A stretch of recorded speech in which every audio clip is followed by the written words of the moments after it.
Okay guys, we continue with our class for derivatives, and this time we are going to start on properties. Of course, this is April 2021, and we are going to continue from where we stopped last time, and here we are going to proceed with properties of derivatives.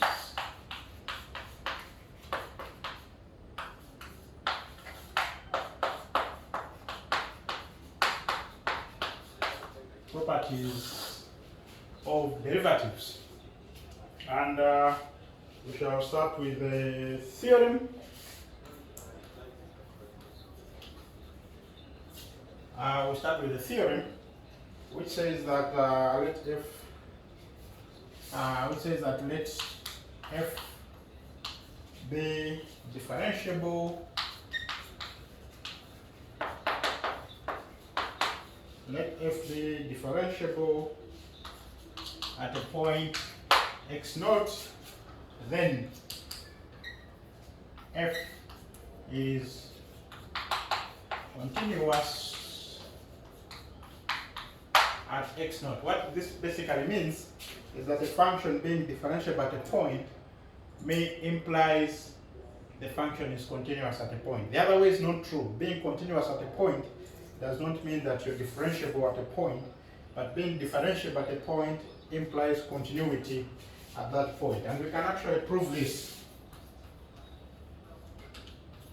We can actually prove this by saying, of course, we start with the assumption that f is differentiable. So we say that f differentiable at x naught implies that the limit as h goes to 0 of f x naught plus h minus f of x over h, because being differentiable at x naught means that this limit exists.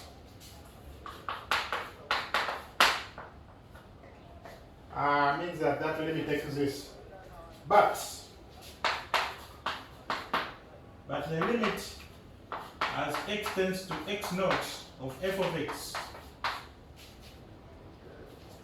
is actually going to be, what do we do here? We create an fx naught and say, of course, this is at x naught. We create an x naught and say this is the same as the limit as x tends to x naught, and so we can say this is f of x minus f of x naught plus f of x naught. That is basically what has happened. We have subtracted fx naught and added it there, so that we actually don't have anything. We have not done anything on that.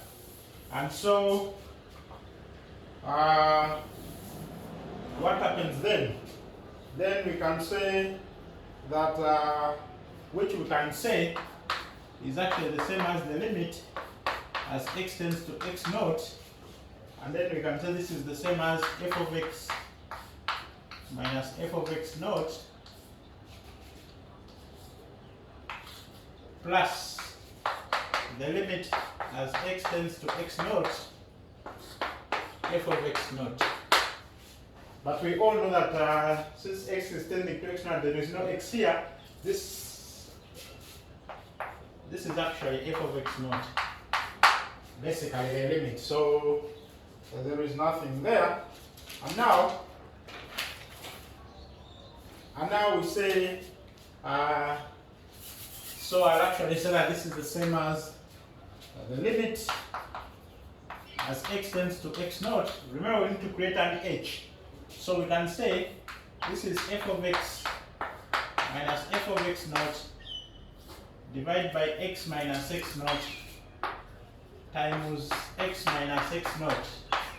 So that plus, of course, this is just f of x naught. The reason is because we are x is tending to x naught, but there is no x here. So this is like a constant. So we just put it there and then say this is actually the same as the limit as x tends to x naught.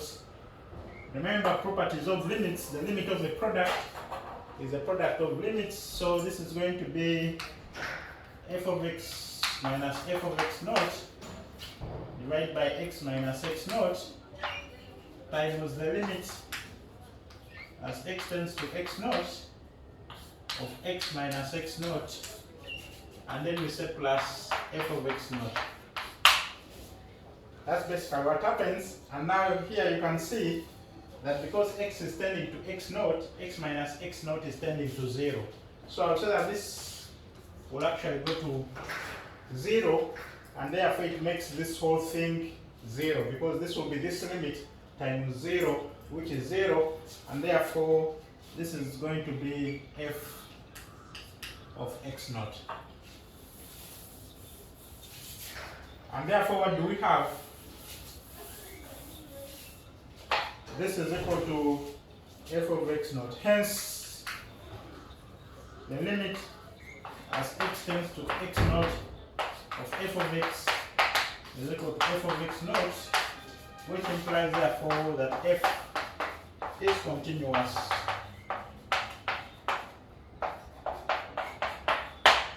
Which implies that f is continuous at x naught. And we have a corollary, which is therefore we have a corollary.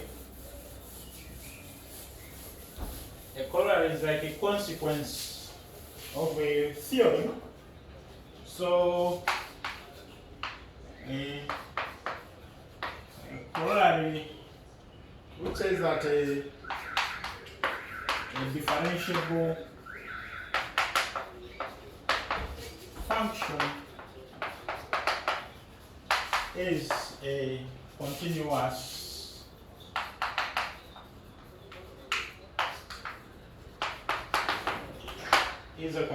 function. That is basically what it means. We have another theorem.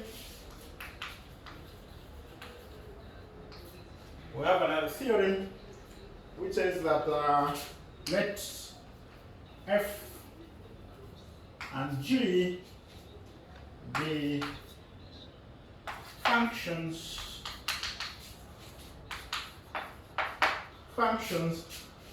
that are differentiable at a point x naught, and c be any real number, and let's say be any real number. Then part A, we have that f plus g, the derivative of a sum at x naught, is going to be a sum of derivatives at x naught. We already know this, that if you're differentiating a sum of things, you just differentiate each of the things and add up. And then B says that CF prime at x naught, the derivative of a scalar product, is going to be CF prime of x naught. And we can actually, this can actually be proven. You guys can try to prove, or maybe I can prove for you the first one, and then you can prove the second one using the same thing. So we just make use of the definition. So let us, for example, prove part A.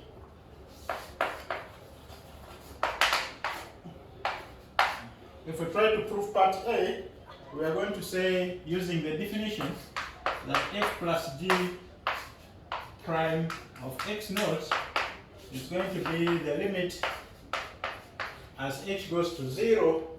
This is going to be f plus g of x naught plus h minus f plus g of x naught divided by h. That is basically what the definition says, and therefore we can say that this is the same as the limit as h goes to 0. Use the definition of this. This is going to be f x naught plus h plus g x naught plus h. If you remember the definition of f plus g, and then we say minus f of x naught minus g of x naught, and the whole thing divided by h.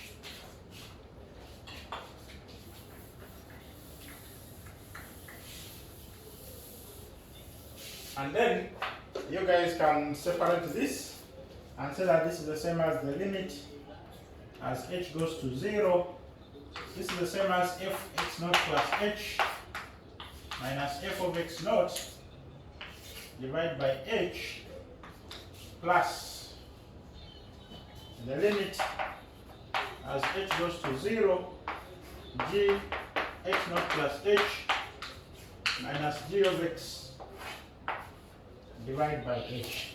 And you guys can obviously say that this is actually the definition of f prime of x naught, and this is the definition of g prime of x naught. And the moment you can prove this, then you can also prove part B in a similar way.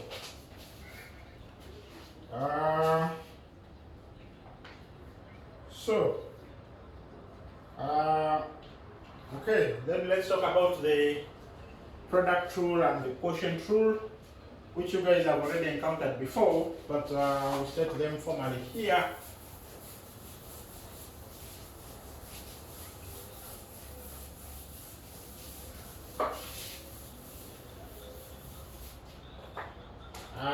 So we say rules.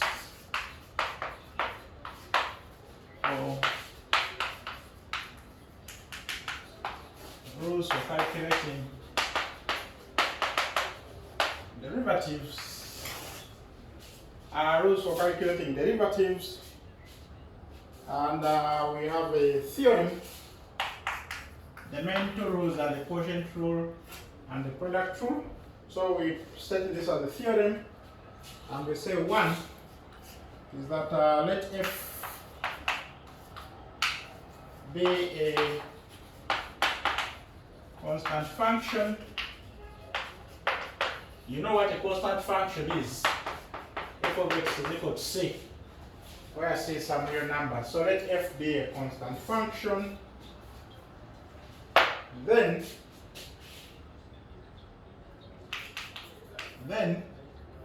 f prime of x is equal to 0 for all x in the domain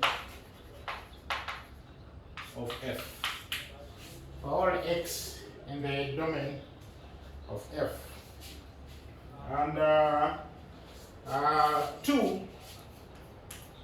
is the power rule.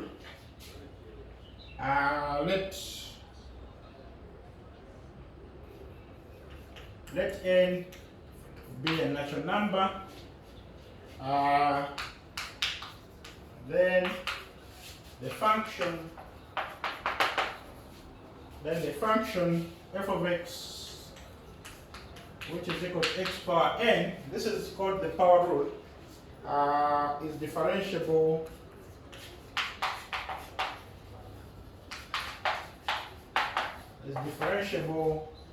for all x and f prime of x is equal to n x to the power n minus 1. I think you guys have already seen this. The derivative for x squared is 2x. The derivative for x power 5 is 5x power 4. And you can actually prove all these things using the definition for derivative as a limit. And then part 3, the third rule, is what we call the product rule. And we say that let f and g be differentiable at x,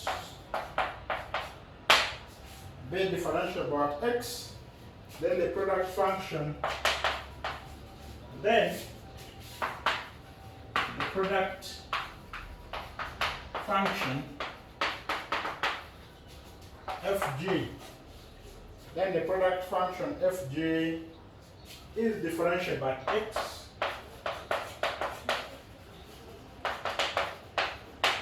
is differentiable at x and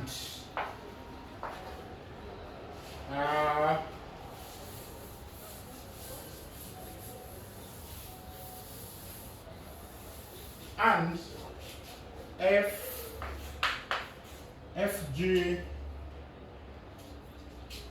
the derivative of x is going to be f prime of x, g of x, plus f of x, g prime of x. We already know this product rule.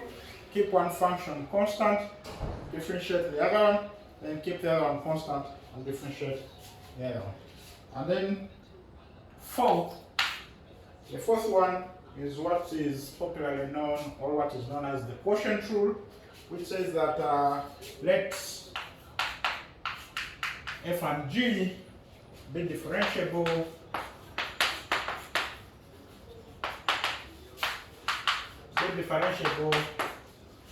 let f and g be differentiable at x, and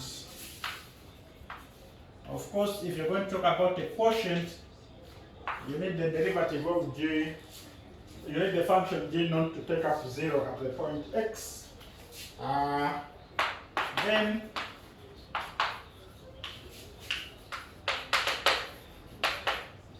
the quotient function f over g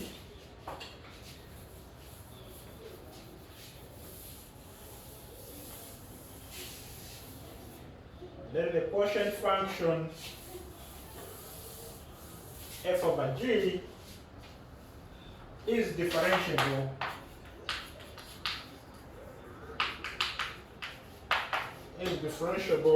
at x, and what I'm giving now is what is called the quotient rule. F over g prime of x is going to be f prime of x, g of x, minus f of x, g prime of x, divided by g of x squared. We have already seen this, I think, in our high schools, and this is basically the quotient rule. And the proof of this theorem is you can actually do this. Just follow the definition. Just follow the definition of the derivative, and then you can actually be able to prove this. So you guys can try this when you get some time. Some exercise you can try using the above rules is let me see.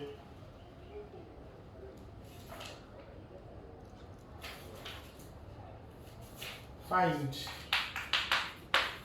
f prime given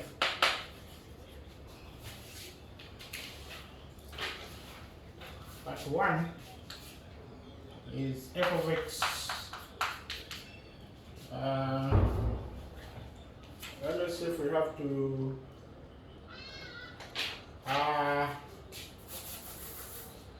let's say using the product rule.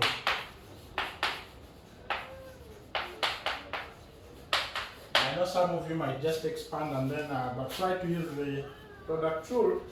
F of x is x squared plus 2 into x squared minus 2, and part 2 is f of x be equal to, okay, let me say f of s being equal to s minus 3 over s squared s plus 5 over s squared, and then 3, we can say f of u is equal to u squared plus u plus 1 into u squared minus u minus 1. That is question 1. You can try that. Question 2, on the exercise, you can say use the product rule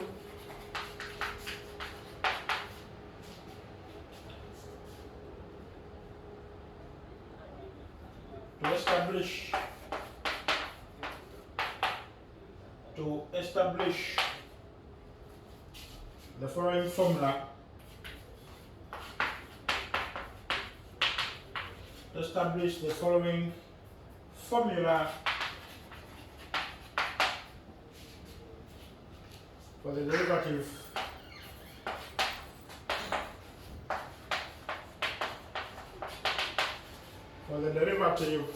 of the product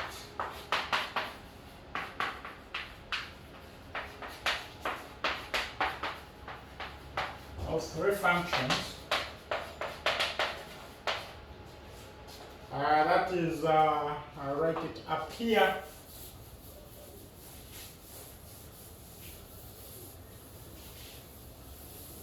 Of 3 functions, that is f, g, h prime. Establish this formula using the product rule is equal to, this is at point x, is equal to f prime of x, g of x, h of x, plus f of x, g prime of x, h of x, plus, this is going to be f of x, g of x, h prime of x. Can establish that formula. And then question 3, remember that the derivative at a point is the slope of the tangent line to the graph or to the curve at that point. And you have to make use of that. And then part 3 says that for the following functions,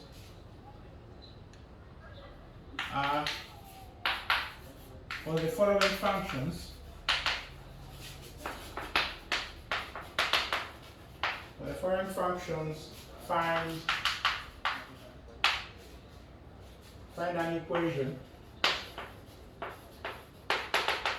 Find an equation for the line normal, or for the normal line to the graph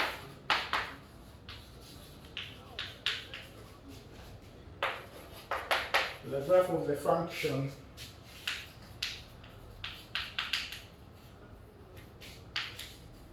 at the given point.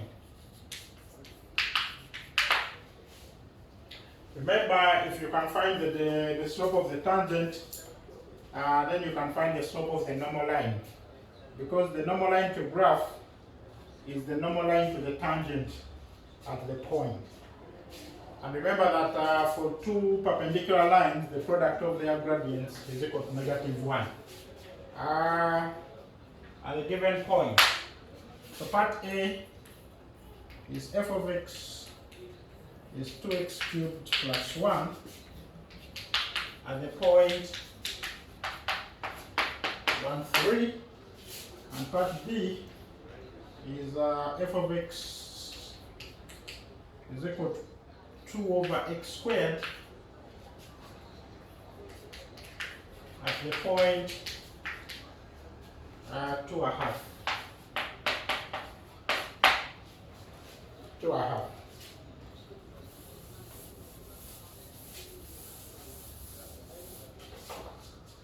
And then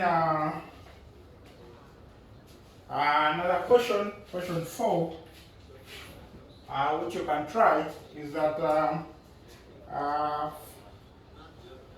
find the points at which the tangent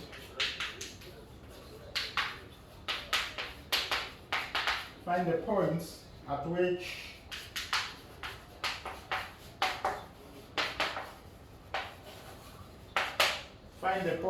the tangent to the graph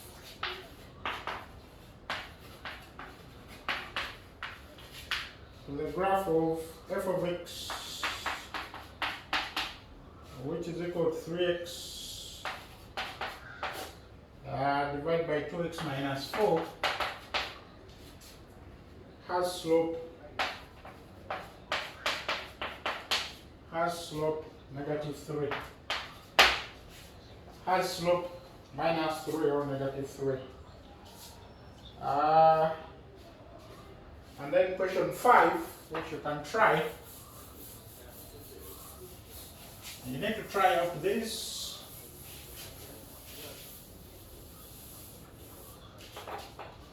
Question 5,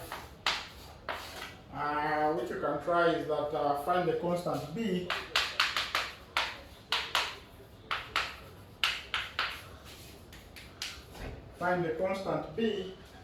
if the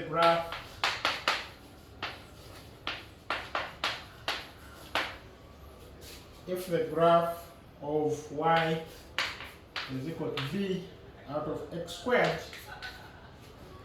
has tangent